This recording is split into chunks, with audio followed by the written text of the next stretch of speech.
You can't tell a good story without space. The settings characters inhabit, explore, or attempt to escape from are arguably just as important to the narrative as the characters themselves. But what happens when the space becomes more than the setting?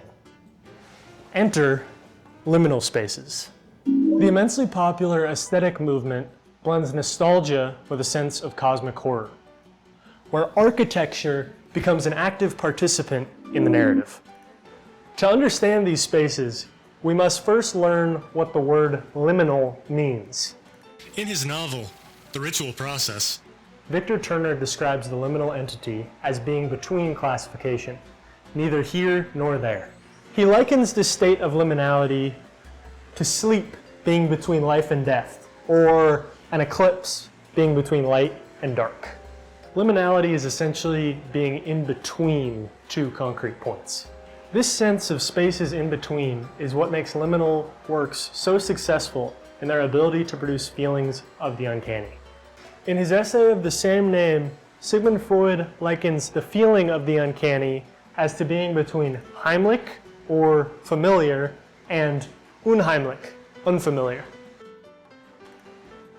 It's the same sense of dread we get from looking at something like a rubber or wax figure, something that lies between human and imitation. Liminal spaces are no different. Their domestic interiors are grounded in a sense of familiarity, yet their impossible scale and warped layouts feel alien. In many ways, these spaces are like our minds, familiar to us to an extent, while harboring deeper contradictions, anxieties, and darkness beneath their surface.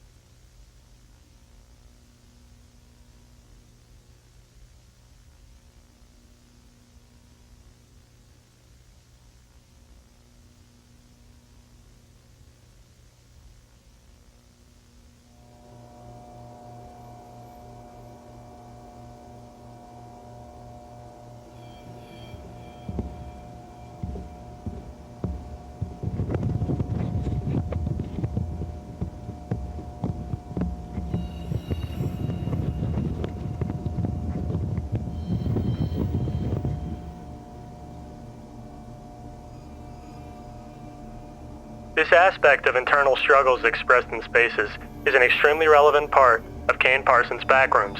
Most prominently, its theatrical adaptation with A24. The film primarily follows Clark, the owner of a struggling furniture store, who finds this behind a spatial anomaly in the store's basement.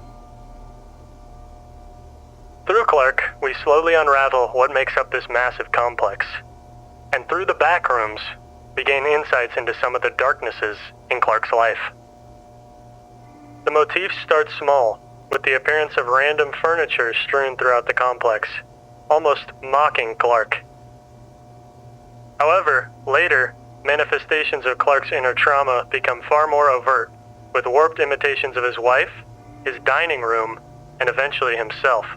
Despite the immensity of the backrooms, Clark's experience within them is a rather intimate one, a concept explored heavily in Gaston Bachelard's The Poetics of Space. Although the words seemingly contradict one another, Bachelard argues that the intimate and the immense are not necessarily opposites, rather the two are intertwined. These two begin to intertwine when moments of deep contemplation cause the self to expand into space, where the boundaries between observer and environment begin to blur, and the space itself takes on personal meaning. I liken it to the classic phrase, staring off into space, or the transcendental feelings that come when quietly looking out to sea or across the large landscape. The environment itself becomes a mirror, where our inner thoughts, emotions, and anxieties are reflected and expanded. In Clark's case, these reflections are literal. Things like disorganized furniture are symbolic of his miserable commitment to his business, where much like in the backrooms, he becomes trapped. Likewise, the feelings of isolation brought about by the space are also directly reminiscent of Clark's social isolation and estrangement from his wife. And the backrooms itself seems to build or mirror these aspects of trauma, not only for Clark, but seemingly any that enter its halls. This begs the question, how many people's anxieties have shaped this place?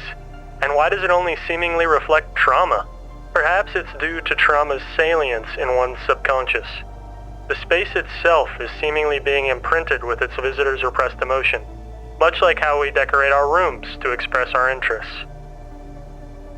In reflecting anxieties back at its visitors, the backrooms is almost seemingly confronting them with their own repressed thoughts, forcing them to overcome or become lost.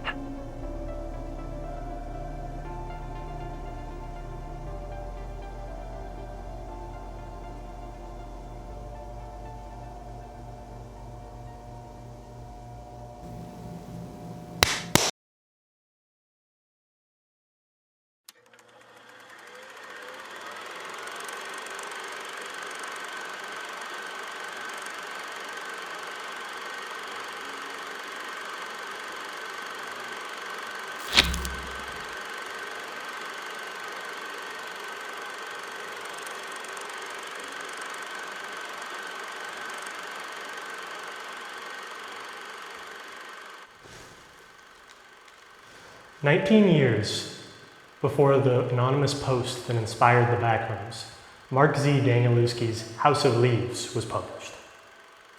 The novel gained immense popularity due to the shifting space of its narrative and its warping page layouts. The novel follows the mystery of the Navinson record, a documentary film by famous photojournalist Will Navinson, and the subject of an unfinished manuscript discovered by an LA tattoo artist. I'll be primarily focusing on the documentary itself as it is recounted in Zampano's manuscript. The Navinson record chronicles the domestic life of the Navinson family after their move to the house on 5.5 Ash Tree Lane. Eager to finally begin their life as a family unit, Will and his wife Karen quickly discover the house's interior isn't quite what it seems. The family quickly discovers several spatial anomalies, culminating in the appearance of an impossible doorway on one of the house's walls.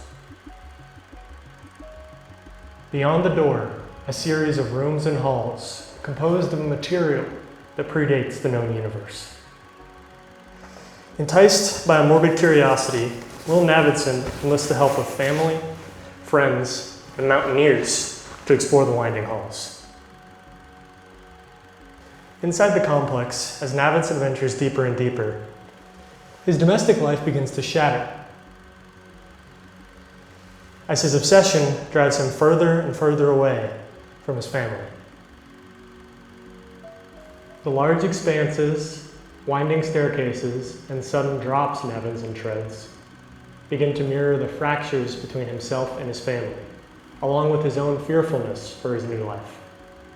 He'd rather venture into the impossible space beyond the walls of his house and hunt its truth than grapple with his own familial anxieties and uncertainties. In this, Navinson's struggle and the space itself lean heavily into the dread associated with the unknown. In their segment of the Journal of Environmental Psychology, Volume 82, Alexander Diel and Michael Lewis associate the mysterious nature of abandoned or empty spaces with their surroundings' lack of sufficient information to concretely describe what the space is or was. The journal goes on to discuss the relationship between these spaces and threat ambiguity, where danger appears potentially present due to a general lack of information. Navinson's drive to unearth more of the maze beneath his home stems from the same source that makes this space so unnerving: its ambiguity. Domestic life is alien to the Pulitzer Prize-winning photojournalist, and even the halls of a non-Euclidean maze elicit more comfort than those of his new house. The fear from Navinson's inability to understand his house is the same fear that he experiences when attempting to transition to his new domestic life. The catacombs below the very home symbolic of Navinson's new life become the surreal liminal mirror to the man's fears and anxieties regarding his new life.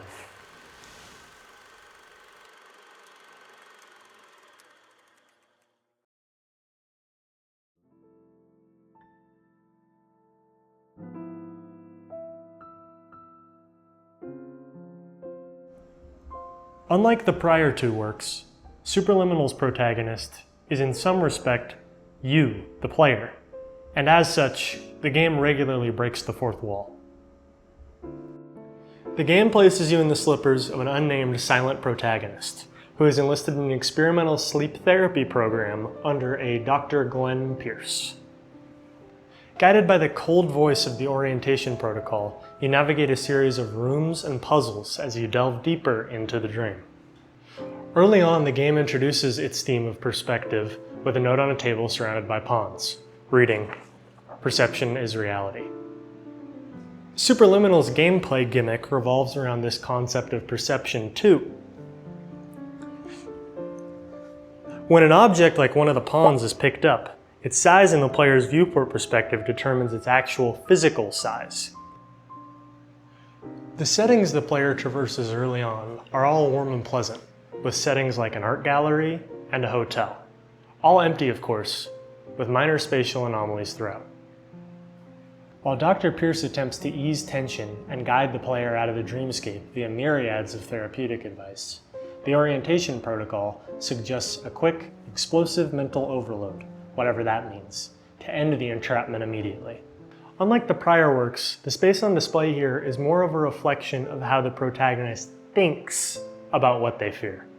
As the game can't accurately depict what makes you, the player, anxious exactly, it instead focuses on how you think through problems. It does so via its puzzles, which are ultimately revealed to be manifestations of the protagonist's inner anxieties and struggles. To this end, the paper, The Cognitive Emotional Design and Study of Architectural Space, echoes this concept of perception. The findings of the paper center on the concept that the sum is different from the whole, or the perception of entities depends on their context.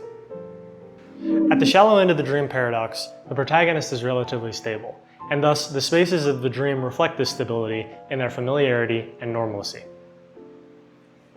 As the paradox deepens, however, the challenges faced by the player grow more complicated, becoming more hostile and abstract, reminiscent of the heightened anxieties at this deeper level of the dream.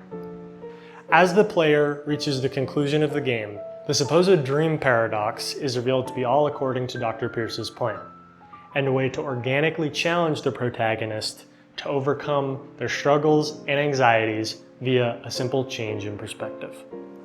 The spaces themselves showcase the protagonist's heightening anxiety, which is ultimately decreased by this very same concept of changes in perspective. Armed with this revelation on problem solving and greater life, the protagonist arrives in an empty white room composed of pure light, representative of the conclusion of their therapy.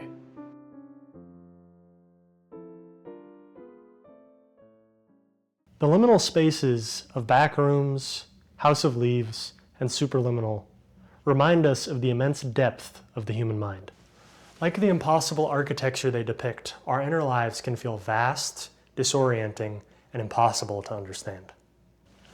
Our fears and anxieties often resemble these liminal labyrinths themselves in their endless nature. Yet these works suggest that we must attempt to confront and explore them nonetheless.